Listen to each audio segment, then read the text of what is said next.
যদি উনি একজন অনেস্ট ব্যক্তি হতো। উনি তো অনেস্ট কোনো ব্যক্তি না, উনি সৎ ব্যক্তি না। উনি বাংলাদেশে যে ওষুধ কেলেঙ্কারি করে গেছেন তাতে বহু লোক মারা গেছে। কালা জ্বরের জন্য একটা ওষুধ ছিল, সেটার নাম ছিল মিল্টোফোসিন। এখন পপুলার ফার্মাসিউটিক্যালস বলে একটা কোম্পানির উনি ছিলেন চিফ অপারেটিং অফিসার, মানে অনেক উচ্চ পদের একজন। তারা ওই ওষুধটার ভিতরে ময়দা দিয়ে ওই ক্যাপসুলগুলি, মিল্টোফাস ক্যাপসুলগুলি এই গভর্নমেন্টের কাছে বিক্রি করছে 5,40,00,00,000 টাকা, বড় ধরনের একটা 2008 সনে।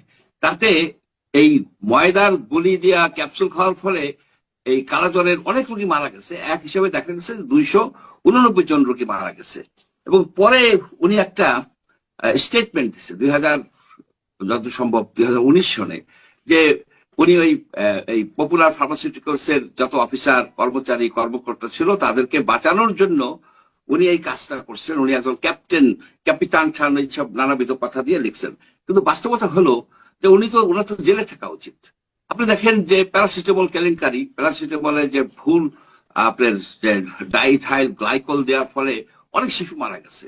একটা ছিল অ্যাড ফ্লেম বলে একটা কোম্পানি, তাদের একজন ম্যানেজার ছিল একটা হিন্দু ভদ্রলোক। উনি ওই ওই ওই 2 নম্বরটা দিয়ে টাকা মাইরা ইন্ডিয়া চলে গেছে। আর পিনাকি এখানে রুগী মাইরা প্যারিসে যাইয়া সে এখন নানাবিধ দেয়। তার তো বাংলাদেশে আসা এই জিনিসটা ক্লিয়ার করা উচিত। আমরা এই দেশের খোঁজ খবর রাখি, আমরা এখানে খোঁজ খবর রাখি। উনি কি করছে, উনি পপুলারকে বাঁচাইছে কিভাবে সেই সময়? রুহুল হক বলে একজন হেলথ মিনিস্টার হচ্ছেন আওয়ামী লীগের। রুহুল হক কিন্তু খুব নাম করছে তো দুর্নীতিতে, ব্যাপক নাম করছে। রুহুল হকের মাধ্যমে উনি ওইটাকে টেকনিক্যাল ফেলিওর দেখাইছে। এটা ছিল ক্রিমিনাল অফেন্স, এটা ক্লিয়ারলি ক্রিমিনাল অফেন্স। এক মামলা হয় নাই যার জন্য এতগুলি রোগী মারা গেছে। 5 কোটি টাকার আপনার ওষুধ উনি ময়দা দিয়ে ডলার দিচ্ছে, উনি স্বীকার করছে ওনার লেখায়। তো সেই লোকের কথা বাঙালিরা কি এই খায় নাকি? এই যে কি বলে চানাচুর খায়, সব কথা শুনে নাকি? পিনাকির কোনো কথা শোনা উচিত না। প্রথমত সে একজন ডিজনেস্ট পার্সন, একজন দুর্নীতিবাজ লোক, একটা ধান্দাবাজ, একজন অসৎ ওষুধের নকল ওষুধের ফেরিয়ালা। তার কথার কি ভ্যালু আছে? আমি তার কোনো কথারই ভ্যালু দেয় না। সে বাংলাদেশের অ্যাডভাইজারকে নিয়ে সে এক দিন নানাবিধ কথা বলে। মানে ডক্টর ইউনূসের যে অ্যাডভাইজারি প্যানেল আছে এটা দুর্বল, কিন্তু তারপরে পিনাকে ওইখান থেকে এক একজনকে অ্যাটাক করে। আজকে আসিফ নজরুল অ্যাটাক করলো, কালকে আর একজনকে অ্যাটাক করলো। ওয়াই?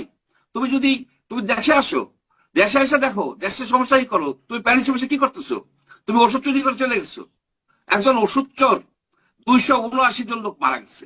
সেই কেস ইনভেস্টিগেট করা উচিত। ডব্লিউএইচওর কাছে সকল আছে, রিপোর্ট আছে।